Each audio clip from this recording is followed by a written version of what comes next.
إن الحمد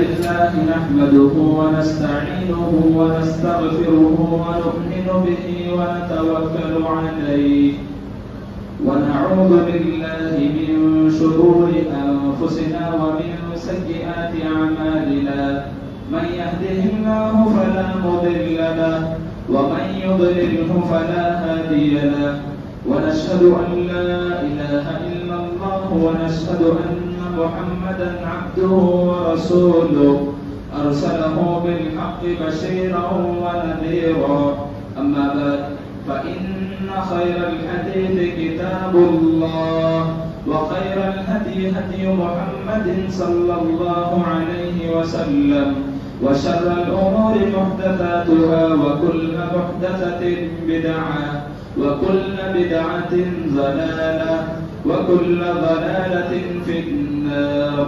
أعوذ بالله من الشيطان الرجيم. بسم الله الرحمن الرحيم. يا أيها الناس اتقوا ربكم الذي خلقكم من نفس واحدة وخلق منها زوجها وبث منهما رجالا كثيرا ونساء واتقوا الله الذي تساءلون به والأرحام إن الله كان عليكم رقيبا. يا أيها الذين آمنوا اتقوا الله حق تقاته ولا تموتن إلا وأنتم مسلمون. يا أيها الذين آمنوا اتقوا الله وقولوا قولا سديدا يصلح لكم أعمالكم ويغفر لكم ذنوبكم ومن يطع الله ورسوله فقد فاز فوزا عظيما.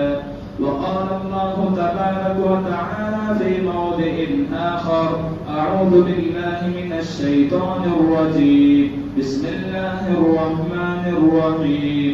قد أفلح من زكاها وقد خاب من دساها.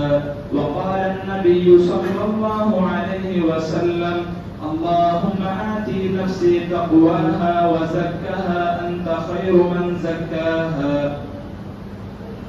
تمام قسم کی تعریف، توصیف، بڑائی، کبریائی، حمد و ثنا اللہ رب العالمین کے لیے لائق اور زیبا ہے، جو تمام جہانوں کا خالق، مالک، پالنہار اور پروردگار ہے۔ درود و سلامتی ہو تمام انبیاء علیہ السلام کی ذات پر، بالخصوص میرے اور آپ کے آخری نبی جناب محمد مصطفیٰ صلی اللہ علیہ وسلم کی ذات گرامی پر، کہ جن کی شخصیت بنی نوع انسان کی ہدایت کا ذریعہ بنی۔ اللہم صلی علی محمد وعلی آل محمد کما صلیت علی ابراہیم وعلی آل ابراہیم انک حمید مجید۔ اللہم بارک علی محمد وعلی آل محمد کما بارکت علی ابراہیم وعلی آل ابراہیم انک حمید مجید۔ محترم حضرات، خطبہ مسنونہ کے بعد میں نے آپ لوگوں کے سامنے تزکیہ نفس پر مشتمل آیت اور حدیث پیش کی، تو اسی مناسبت سے تزکیہ نفس کیوں اور کیسے، اس ضمن میں چند باتیں قرآن و حدیث کی روشنی میں رکھنے کی کوشش کروں گا۔ دیکھیے، سب سے پہلے سوال یہاں پر یہ پیدا ہوتا ہے کہ انسان کو تزکیے کی ضرورت کس لیے؟ انسان کو تزکیہ اختیار کس لیے کرنا چاہیے؟ سب سے پہلے یہ سوال پیدا ہوتا ہے۔ اگر اس کا جواب ڈھونڈنے کی کوشش کریں گے، اس کا جواب ڈھونڈنے کے لیے سب سے پہلے ہمیں اس واقعے کی طرف چلنا ہوگا کہ جب اللہ رب العالمین نے تمام فرشتوں کو حضرت آدم علیہ السلام کو سجدہ کرنے کا حکم دیا، چنانچہ تمام فرشتوں نے سجدہ کیا سوائے ابلیس کے۔ اللہ رب العالمین نے فرمایا وَإِذْ قُلْنَا لِلْمَلَائِكَةِ اسْجُدُوا لِآدَمَ فَسَجَدُوا إِلَّا إِبْلِيسَ، اور جب ہم نے فرشتوں سے کہا کہ آدم کو سجدہ کرو تو تمام نے سجدہ کیا سوائے ابلیس کے۔ ابا واستکبر وکان من الکافرین، ابلیس نے نہ صرف سجدہ کیا بلکہ سجدہ کرنے سے صاف انکار کرتے ہوئے تکبر کیا، وکان من الکافرین، اور کافروں میں سے ہو گئے۔ اگر قرآن کا مطالعہ کریں گے تو معلوم ہوگا ابلیس نے کہا خلقتنی من نار وخلقتہ من طین، کہ اللہ تو نے مجھے آگ سے پیدا کیا اور آدم علیہ السلام کو مٹی سے پیدا کیا۔ ظاہر سی بات ہے آگ مٹی سے زیادہ طاقت رکھتی ہے، آگ مٹی پر افضل ہے، آگ مٹی سے فزون تر ہے، لہذا آدم کو میں سجدہ نہیں کروں گا بلکہ آدم مجھے سجدہ کرے۔ ابلیس نے اعتراض کیا اور انکار کیا، تو اللہ رب العالمین نے کہا غور سے سنیے، تزکیے کی ضرورت انسانی زندگی میں کیوں ہے یہ بتانے کی میں آپ کو کوشش کر رہا ہوں۔ تو اللہ رب العالمین نے کہا فَخْرُجْ مِنْهَا فَإِنَّكَ رَجِيمٌ، یہاں سے نکل جا، یقیناً تو دھتکارا ہوا ہے، تو مردود ہے۔ اس کے بعد اللہ رب العالمین کے دربار سے ابلیس دھتکار دیا گیا، کب تک؟ قیامت کی صبح تک اللہ رب العالمین کے دربار سے بھگا دیا گیا، راندہ درگاہ کیا گیا۔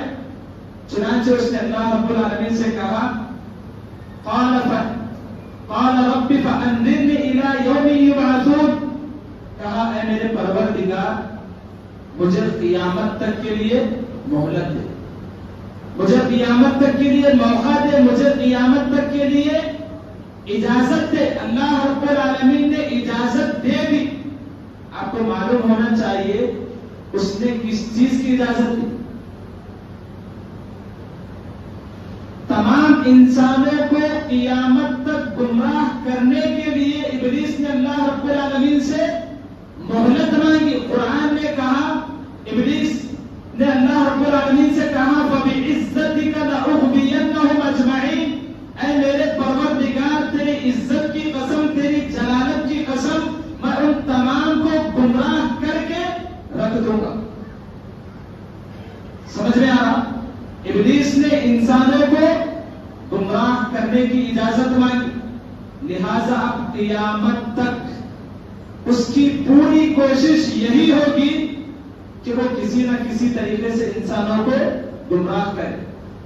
چنانچہ مذاق اڑاتے ہوئے کہا أَرَأَيْتَكَ هَذَا الَّذِي كَرَّمْتَ عَلَيَّ لَئِنْ أَخَّرْتَنِي إِلَى يَوْمِ الْقِيَامَةِ لَأَحْتَنِكَنَّ ذُرِّيَّتَهُ إِلَّا قَلِيلًا، کہا بھلا دیکھیے تو صحیح، آدم علیہ السلام کی طرف اشارہ کر کے کہا کہ بھلا دیکھیے تو صحیح، یہی وہ شخص ہے جسے مجھ پر فضیلت دی گئی۔ لَئِنْ أَخَّرْتَنِي إِلَى يَوْمِ الْقِيَامَةِ، اگر تو مجھے قیامت تک اجازت دے، مہلت دے، لَأَحْتَنِكَنَّ ذُرِّيَّتَهُ إِلَّا قَلِيلًا، تو میں اس کی تمام ذریت کا صفایا کر دوں گا، تمام کو گمراہ کر دوں گا، تمام کو جہنم واصل کر دوں گا۔ چنانچہ قرآن نے اسی چیز کو ایک اور مقام پر اس طرح بتایا ہے، لَأَقْعُدَنَّ صِرَاطَكَ الْمُسْتَقِيمَ ثُمَّ لَآتِيَنَّهُمْ مِنْ بَيْنِ أَيْدِيهِمْ وَمِنْ خَلْفِهِمْ وَعَنْ أَيْمَانِهِمْ وَعَنْ شَمَائِلِهِمْ وَلَا تَجِدُ أَكْثَرَهُمْ شَاكِرِينَ۔ ابلیس نے کہا کہ میں ضرور تیری صراط مستقیم پر ان کی گھات میں لگا رہوں گا، پھر میں ان کے پاس، ان کے دائیں سے، ان کے بائیں سے، ان کے آگے سے، ان کے پیچھے سے آؤں گا اور انہیں گمراہ کر کے رکھ دوں گا، اور تو بہت ہی کم بندوں کو شکر گزار پائے گا۔ تو محترم حضرات, نفس کا تزکیہ اسی لیے ضروری ہے, نفس کی پاکی و صفائی کی ضرورت اسی لیے ہے کہ ابلیس نے مجھے اور آپ کو گمراہ کرنے کا چیلنج اللہ رب العالمین سے کیا, اور باقاعدہ اس کام کے لیے اس نے اللہ رب العالمین سے قیامت کی صبح تک اجازت دی. اللہ رب العالمین نے فرمایا قال اذهب فمن تبعك منهم فإن جهنم جزاؤكم جزاء موفورا. اللہ رب العالمین نے فرمایا یہاں سے پہلی فرصت میں نکل جا. کیا کہا؟ یا دھکارتے ہوئے کہا یہاں سے نکل جا. فمن تبعك منهم, آدم کی ذریت میں سے جو بھی تیری پیروی کرے گا, جو بھی تیری اتباع کرے گا, جو بھی تیرے نقش قدم پر چلے گا, فإن جہنم جزاؤکم جزاء موفورا, میں ان تمام کو تجھ سمیت جہنم رسید کر دوں گا. تو دیکھیے نفس کا تزکیہ اسی لیے ضروری. آپ لوگوں کو معلوم ہونا چاہیے اس نے انسانوں کو بہکانے کی سب سے پہلی کوشش آدم علیہ السلام سے کی, میرے اور آپ کے باپ سے کی. چنانچہ جنت میں اللہ رب العالمین نے جس درخت کو کھانے سے آدم علیہ السلام کو منع کیا تھا, ابلیس نے بہکانا اور ورگلانا شروع کیا. اجازت ملنے کے فوری بعد اس کا سب سے پہلا ٹارگٹ, اس کا سب سے پہلا ہدف آدم علیہ السلام تھا. چنانچہ ورگلانا شروع کیا اور کہا کہ تمہیں اس درخت کے کھانے سے اس لیے منع کیا گیا ہے, اس لیے روکا گیا ہے کہ اس درخت کو کھا لینے سے انسان فرشتہ بن جاتا, یا پھر اس درخت کو کھا لینے سے ہمیشگی کی زندگی نصیب ہوتی ہے. تو محترم حضرات, جب اس نے میرے اور آپ کے باپ کو نہیں چھوڑا تو میں اور آپ کس کھیت کی مولی.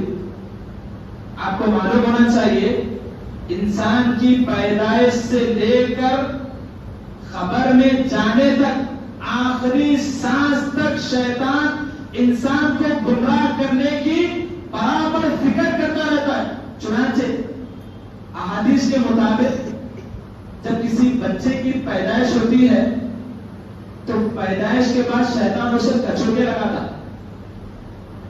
دیکھیے تصور کریں کہ ایک بچہ جب دنیا میں قدم رکھتا ہے, دنیا میں جب اس کا وجود ہوتا ہے تو وہاں سے ہی شیطان برابر اس کی موت تک اس کو گمراہ کرنے کی فکر کرتا.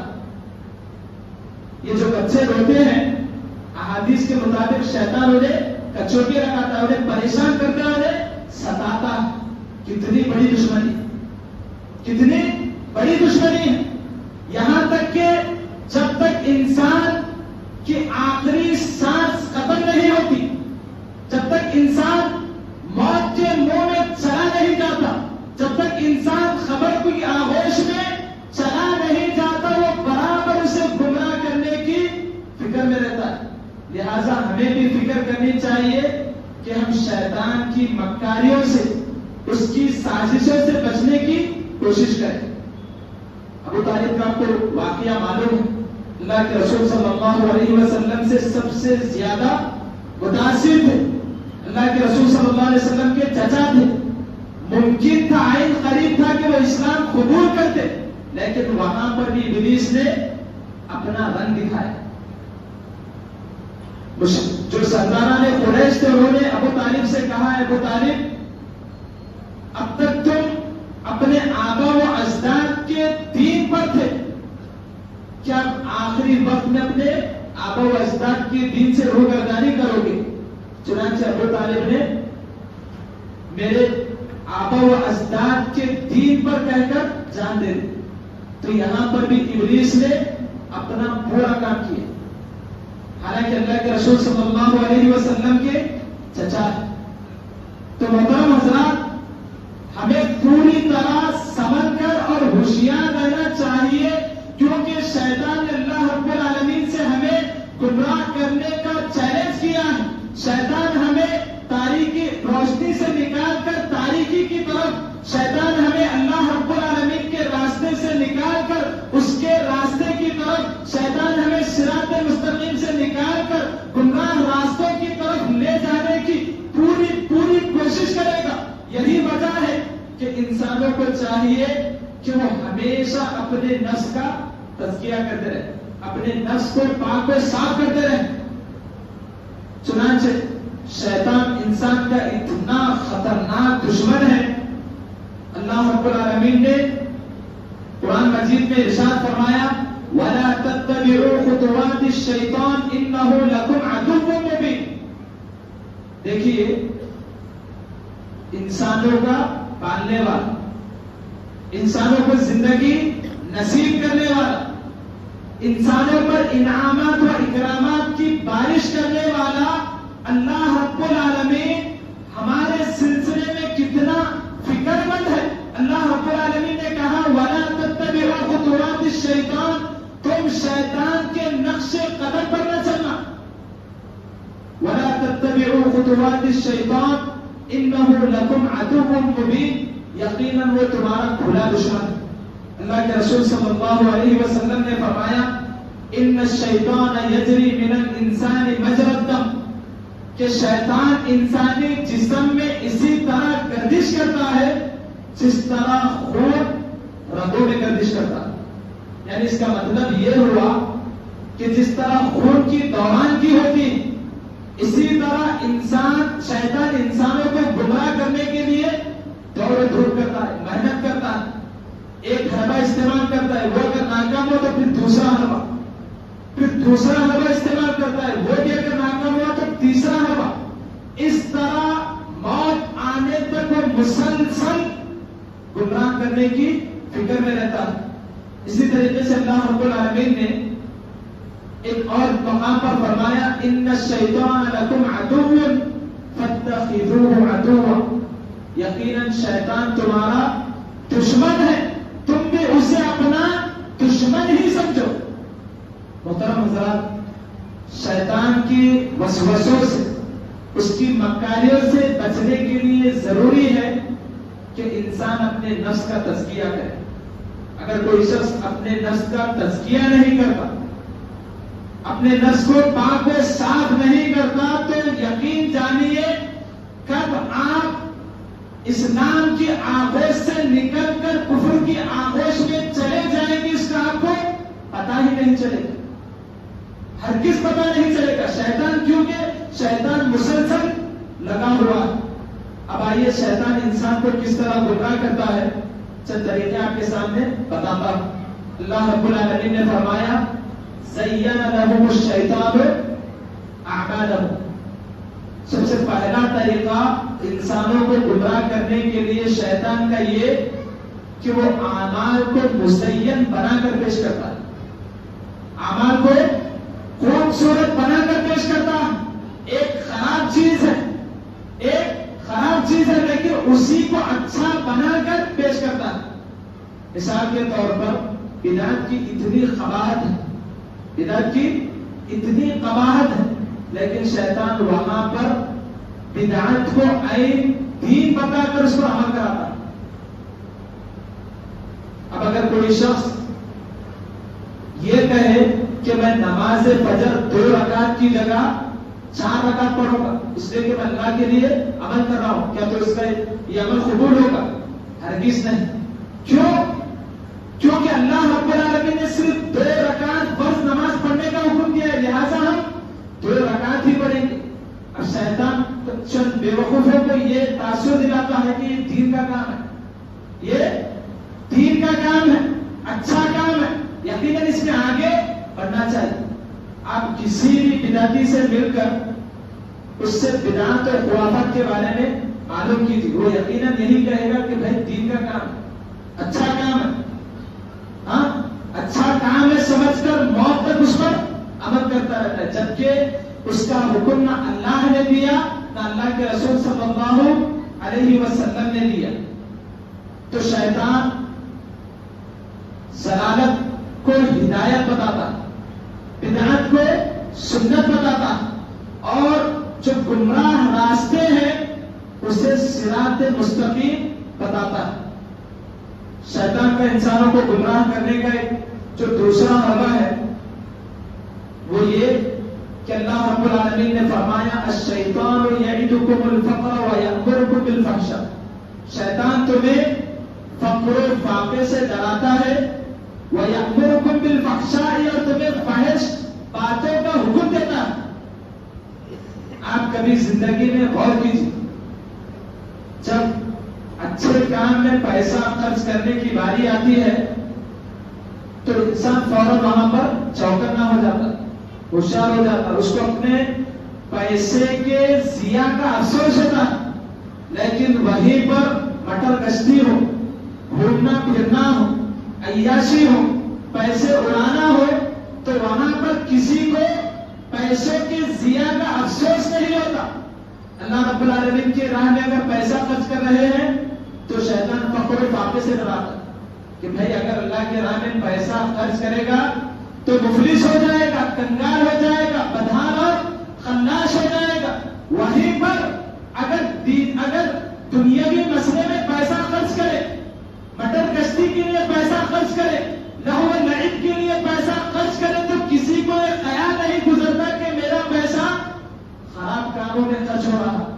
اسی لیے اللہ رب العالمین نے اسراف کرنے والوں کو شیطان کے بھائی کہا، ان المبذرین کانوا اخوان الشیاطین، یقیناً فضول خرچ کرنے والے شیطان کے بھائی ہیں۔ اسی طریقے سے جابر بن عبداللہ رضی اللہ عنہما کی حدیث ہے، وہ کہتے ہیں کہ اللہ کے رسول صلی اللہ علیہ وسلم نے فرمایا کہ جب صبح کا وقت ہوتا ہے تو شیطان سمندر پر اپنا تخت بچھاتا۔ صبح کا جب وقت ہوتا ہے تو شیطان سمندر پر اپنا تخت بچھاتا ہے، اس کے بعد اس کے چیلے چانٹے، اس کے چمچے، اس کے پیروکار کی پوری فوج اس کے بعد جمع ہو جاتی ہے، اور شیطان ہر ایک سے دن بھر کی مصروفیات کے بارے میں سوال کرتا ہے۔ ایک شیطان اٹھ کر کہتا ہے کہ میں نے فلاں کام کیا، فلاں کو گمراہ کیا، شیطان اسے سائڈ میں ہٹاتا۔ دوسرا اگر اپنی پوری کارستانی بیان کرتا ہے، شیطان اسے بھی سائڈ کرتا۔ پھر آخر میں ایک شیطان اٹھ کر کہتا ہے کہ میں نے میاں بیوی کے درمیان تفریق ڈالی، میاں بیوی کے درمیان جھگڑا پیدا کیا۔ حدیث میں آتا ہے کہ شیطان خوش ہوتا ہے، نہ صرف خوش ہوتا ہے بلکہ اس کی پیٹھ تھپتھپا کر اسے شاباشی دے کر سمندر کے تخت پر موجود اپنے بازو میں جگہ دیتا۔ تو محترم حضرات دیکھیے، دوسرے شیطانوں نے بھی بہت سارے گمراہی کے کام کیے، لیکن اس شیطان کو وی آئی پی کا درجہ کیوں ملا؟ اس شیطان کو وی آئی پی کا درجہ کیوں ملا؟ اس لیے کہ شیطان بھی کم وقت میں زیادہ سے زیادہ لوگوں کو گمراہ کرنا چاہتا۔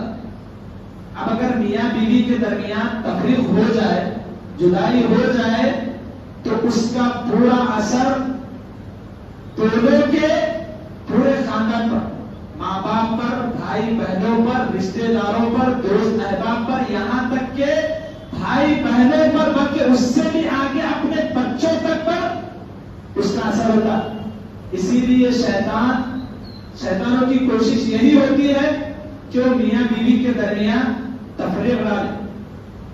مسلم کی روایت کے مطابق دیکھیے، یہ سب شیطان کے ہتھ کنڈے ہیں، شیطان کی سازشیں۔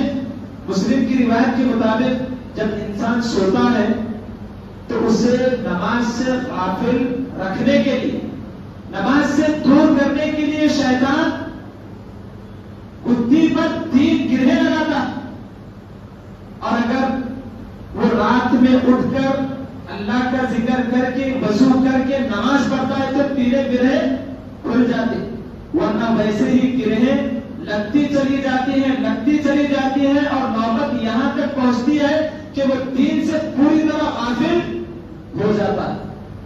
اسی طریقے سے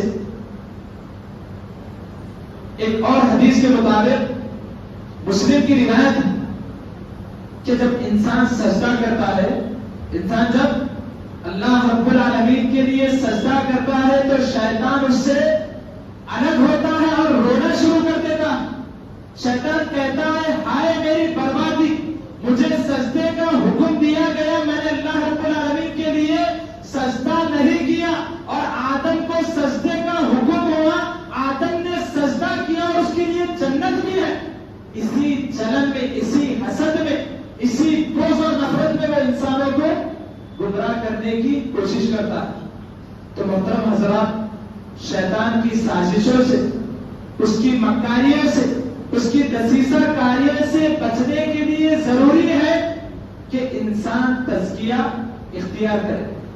تزکیے کا مطلب ہے پاکی و صفائی، لیکن شریعت کی اصطلاح میں تزکیہ اس کو کہتے ہیں کہ انسان ہر قسم کی بدعات و خرافات، شرک اور ہر قسم کی غلاظتوں سے بچتے ہوئے قرآن و حدیث کے مطابق زندگی گزارنے کی کوشش کرے، اسی کو تزکیہ کہا جاتا ہے۔ اللہ رب العالمین نے تزکیہ اختیار کرنے والوں کی کامیابی کی ضمانت دی، کہا قد افلح من زکاہا وقد خاب من دساہا، یقیناً کامیاب ہوا وہ شخص جس نے اپنے نفس کا تزکیہ کیا اور مٹی میں مل گیا، نامراد ہو گیا وہ شخص جس نے اسے مٹی میں ملا دیا۔ تو محترم حضرات، ایک بات دھیان میں رکھیے، انسان کو ہمیشہ چوکنا رہنا چاہیے، ہمیشہ چوکنا رہنا چاہیے۔ انسان ہمارے پیچھے، شیطان ہمارے پیچھے لگا ہوا ہے۔ آپ معاشرے میں غور کریں، کتنے اپنے ایسے دوست و احباب نمازیں پڑھتے رہتے ہیں، نمازوں سے دور ہو جاتے ہیں۔ اللہ کے رسول صلی اللہ علیہ وسلم کی احادیث پر شکوک و شبہات کا مظاہرہ کرتے ہیں، دین کے خیر کے کاموں میں پیچھے ہو جاتے ہیں۔ اس کی وجہ کیا ہے؟ اس کی وجہ یہی ہے کہ شیطان ان کے پیچھے لگا ہوا ہے اور کامیاب بھی ہو رہا۔ تو محترم حضرات، تزکیے کی اسلام میں بہت زیادہ اہمیت ہے۔ اللہ رب العالمین نے تزکیے کو احسان بتلایا، یہ معمولی چیز نہیں ہے۔ اللہ رب العالمین نے تزکیے کو احسان بتلاتے ہوئے کہا لقد من اللہ علی المؤمنین اذ بعث فیہم رسولا من انفسہم یتلو علیہم آیاتہ ویزکیہم۔ اللہ رب العالمین نے کہا کہ یقیناً اللہ نے مومنین پر احسان کیا، کیا؟ اذ بعث فیہم رسولا من انفسہم، کہ اس نے انہی میں سے ایک کو رسول بنا کر مبعوث کیا، یتلو علیہم آیاتہ ویزکیہم، جو ان پر اللہ کی آیتیں پڑھ کر سناتا ہے اور انہیں پاک و صاف کرتا ہے، ان کا تزکیہ کرتا ہے۔ اسی طریقے سے انسان چاہے کتنا بھی گنہگار کیوں نہ ہو، بڑے سے بڑا گنہگار کیوں نہ ہو، فاسق سے فاسق ترین کیوں نہ ہو، ظالم سے ظالم ترین کیوں نہ ہو، اگر ایسی حالت میں بھی، ایسے مومنٹ میں بھی اگر انسان اللہ رب العالمین کا تزکیہ اختیار کرتا ہے تو اللہ رب العالمین اسے ضرور معاف کر دیتے۔ چنانچہ فرعون کے بارے میں آپ کو معلوم ہی ہے، اتنا بڑا خبیث انسان جس نے خدائی کا دعویٰ کیا، لیکن اس کے باوجود بھی اللہ رب العالمین نے حضرت موسیٰ علیہ السلام سے کہا اذهب الى فرعون انه طغى فقل هل لك الى ان تزكى، کہ تم فرعون کے پاس جاؤ، یقیناً اس نے سرکشی کی ہے، فقل هل لك الى ان تزكى، تم اس سے کہو شاید کہ وہ تزکیہ اختیار کرے۔ کتنی بڑی بات، کتنی بڑی بات کہ اگر فرعون بھی تزکیہ اختیار کرتا تو اللہ رب العالمین اسے بھی قبول کرتا، فرعون کی تزکیہ کو بھی اللہ رب العالمین قبول کرتا۔ تو یہ انسان اور شیطان اور انسان کی دشمنی، شیطان پوری کوشش میں ہے اور اللہ رب العالمین رسولوں کے ذریعے سے انسانوں کو راہ مستقیم پر لانے کے لیے قرآن نازل کیا، رسولوں کو مبعوث کیا۔ اسی طریقے سے تزکیے کی اہمیت دیکھیے، حضرت ابراہیم و اسماعیل علیہ السلام نے امت محمدیہ کے لیے، کس کے لیے؟ امت محمدیہ کے لیے اللہ رب العالمین سے تزکیے کی دعا کی کہ اللہ تم میں ایسا رسول بھیج جو ان کا تزکیہ کرے۔ تو تزکیے کی قرآن و حدیث میں بہت زیادہ اہمیت ہے. ایک مشہور روایت ہے کہ مطلب اللہ کے رسول صلی اللہ علیہ وسلم مشرکین کے درمیان بیٹھے ہوئے، سرداران قریش کے پاس بیٹھ کر انہیں اسلام کی دعوت دے رہے تھے. اسی وقت نابینا صحابی عبداللہ ابن ام مکتوم رضی اللہ عنہ وہاں پر تشریف لاتے. دیکھیے اللہ رب العالمین کے پاس پیسے کی ویلیو نہیں، سرداری کی ویلیو نہیں، بڑے انسان ہونے کی ویلیو نہیں. اللہ رب العالمین کے پاس تزکیے کی ویلیو. اللہ کے رسول سرداران قریش کے پاس انہیں اسلام کی دعوت دے رہے ہیں، اسلام کے بارے میں سمجھا رہے ہیں. ویسے موقع پر عبداللہ ابن ام مکتوم نابینا صحابی تشریف لاتے. تو اللہ کے رسول صلی اللہ علیہ وسلم کو ان کا آنا ناگوار گزرتا، چہرے پر تیوریاں پڑ جاتی. تو فوراً اللہ رب العالمین نے تنبیہ کرتے ہوئے سورۃ العبس نازل کی. کہاں عبس وتولی ان جاءہ الاعمى، کہ اس کا چہرہ ترش روی ہوا، اس نے تیوریاں چڑھائی جبکہ اس کے پاس ایک اندھا آیا. عبس وتولی ان جاءہ الاعمى.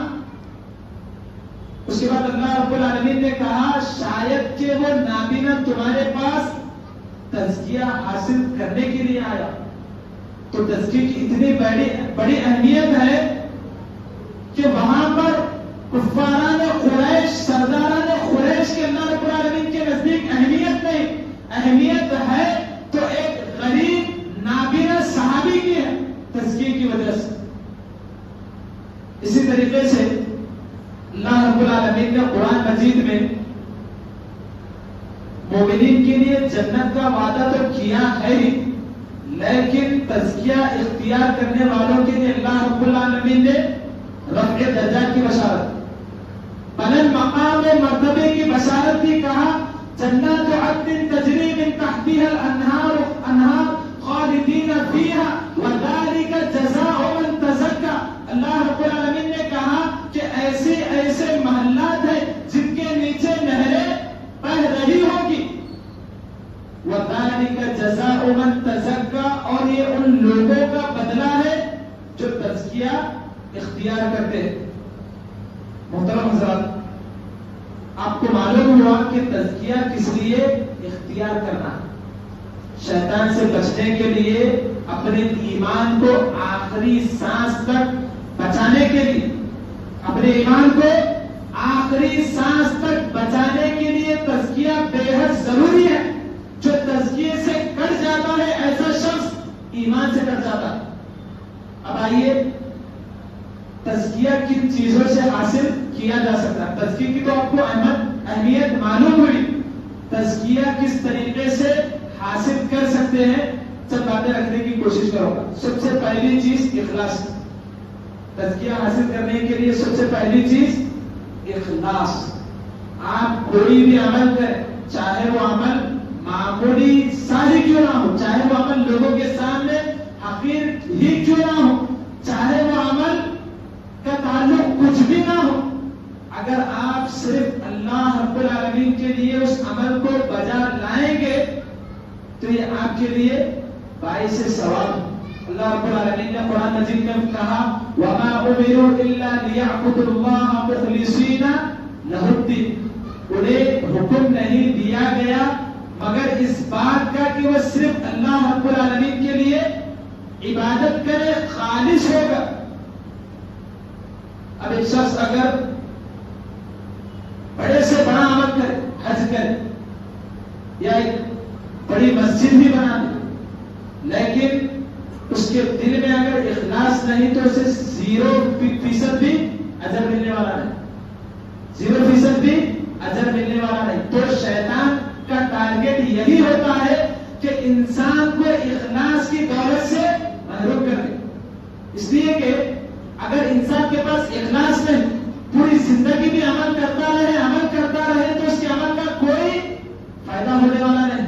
اس لیے شیطان کا ٹارگٹ یہی ہوتا ہے کہ اخلاص کو ختم کرے، ایک صحابی رسول ابو امامہ کہتے ہیں کہ ایک شخص اللہ کے رسول صلی اللہ علیہ وسلم کے پاس آیا اور آ کر اس نے اللہ کے رسول صلی اللہ علیہ وسلم سے کہا اَرَأَيْتَ رَجُلًا غَزَا يَلْتَمِسُ الْأَجْرَ وَالذِّكْرَ، اللہ کے رسول صلی اللہ علیہ وسلم اس شخص کے بارے میں آپ کا کیا خیال ہے جو شہرت کے لیے اور مال دولت کے لیے اللہ رب العالمین کی راہ میں جہاد کرتا ہے؟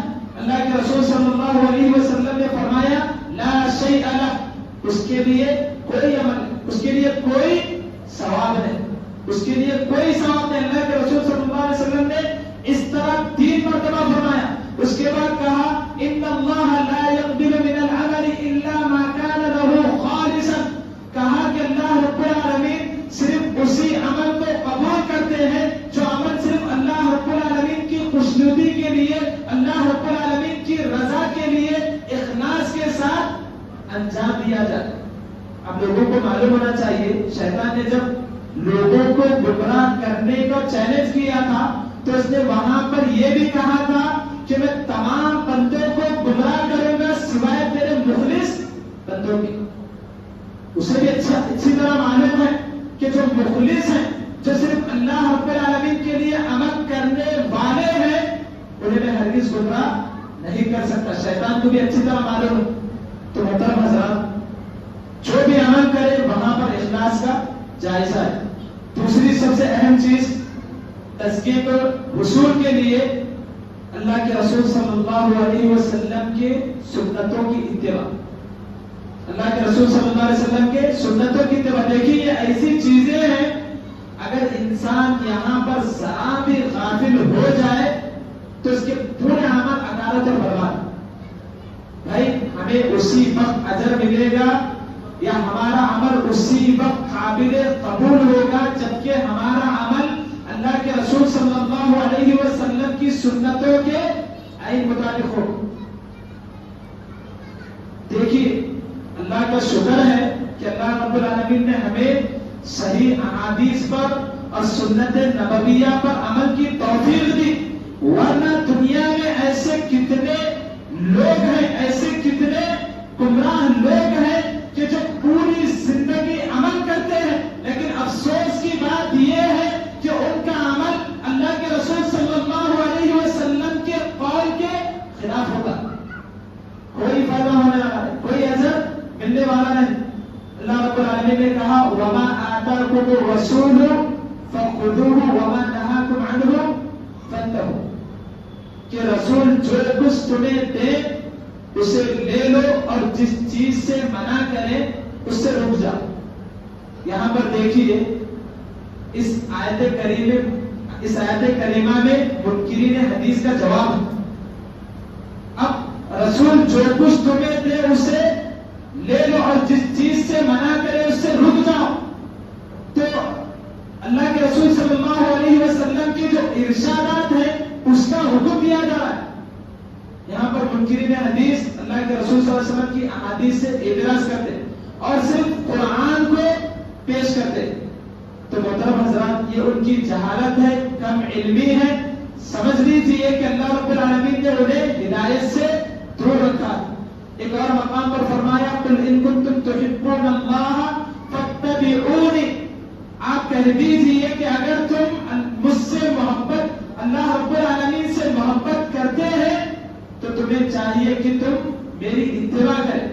اب رسول کی اتباع کیسے کریں؟ رہی بات قرآن کی، وہ تو اللہ کا کلام ہے، لیکن رسول کی اتباع کیسے کریں؟ احادیث رسول اللہ صلی اللہ علیہ وسلم کے ذریعے سے اللہ کے رسول صلی اللہ علیہ وسلم کی باتوں پر عمل کیا جائے گا۔ اسی طریقے سے سنت کی اتباع اتنی ضروری ہے، سلف میں سے کسی نے اس کو مثال دے کر سمجھایا، سلف میں سے کسی نے مثال دے کر سمجھایا۔ مثال کے طور پر ایک پرندہ ہے، اس کے 2 پر ہیں، ایک پر سمجھ لیجیے اخلاص کا ہے اور دوسرا پر سنت نبویہ کا۔ اب آسمان میں اڑان بھر رہا، اگر اخلاص کا پر کٹ جائے تو کیا ہوگا؟ سیدھا زمین پر آ کر گرے گا۔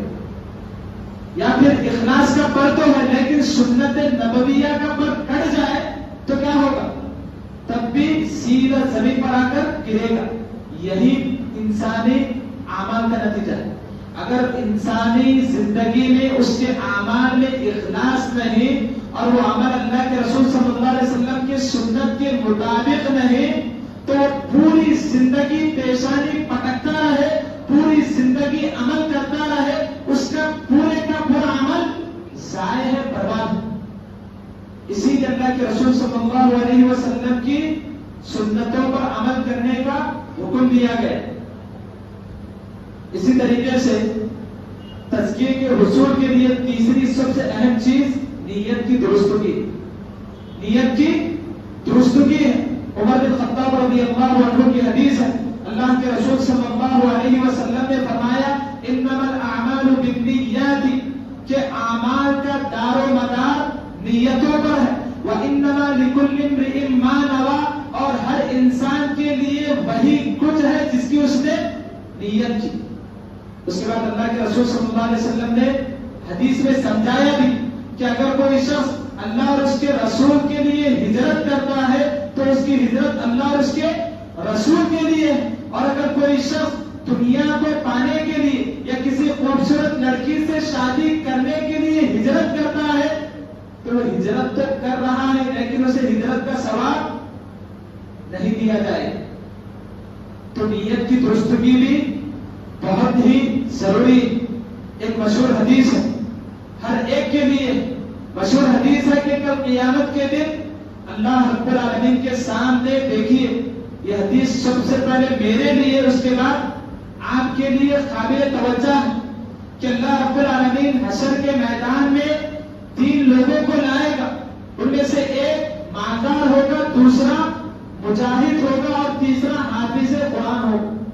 اللہ رب العالمین ہر ایک سے سوال کرے گا کہ میں نے تم پر اپنی نعمتیں نچھاور کی, میں نے تمہیں نعمتوں سے نوازا, تم نے میری نعمتوں کا کیا کیا؟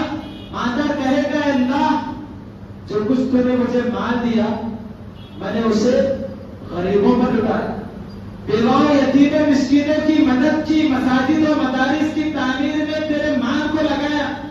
مجاہد کہے گا کہ اللہ میں نے تیرے کلمے کی بلندی کے لیے, تیرے کلمے کی بلندی کے لیے میں نے اپنے خون کا آخری قطرہ تک تیری راہ میں بہا دیا. اور حافظ قرآن کہے گا اللہ میں نے تیرا علم سیکھا اور لوگوں کو سکھایا.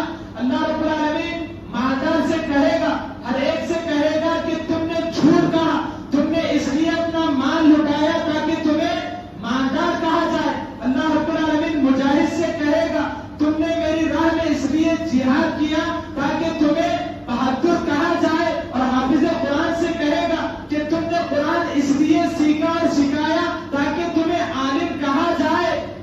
یہ سب کچھ تمہیں دنیا میں کہا جا چکا, اب قیامت کے دن تمہارے لیے کوئی بدلہ نہیں. پھر اللہ رب العالمین کے حکم سے ان تینوں کو چہرے کے وقت گھسیٹ کر جہنم میں ڈال دیا جائے. حالانکہ تینوں عمل کی فضیلت ہے, اللہ کی راہ میں مال خرچ کرنے کی بھی فضیلت ہے, اللہ کی راہ میں خون بہانے کی بھی فضیلت ہے, اللہ رب العالمین کا علم سیکھنے اور سکھانے کی بھی فضیلت ہے.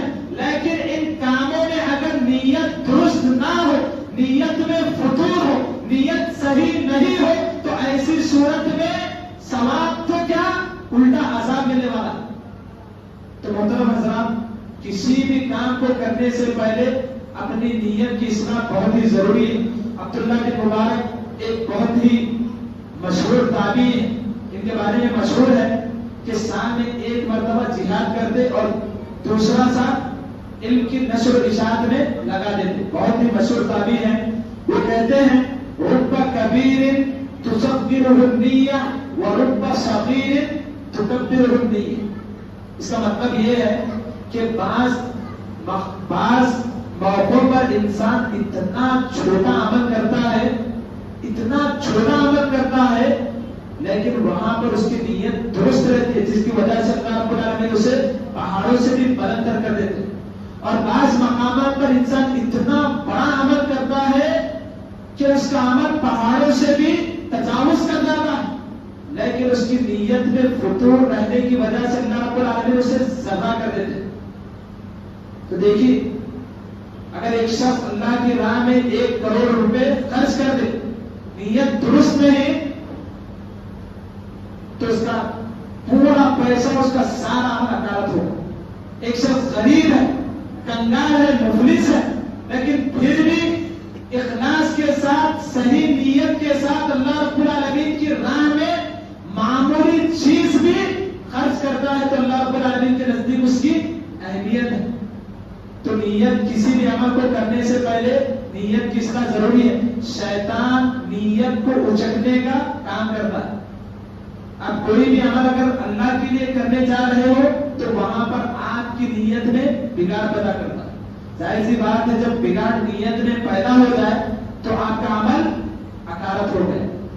اس لیے سلف میں سے کسی نے کہا کہ مجھے اپنی نیت کی اصلاح میں تقریباً 20 سال لگے.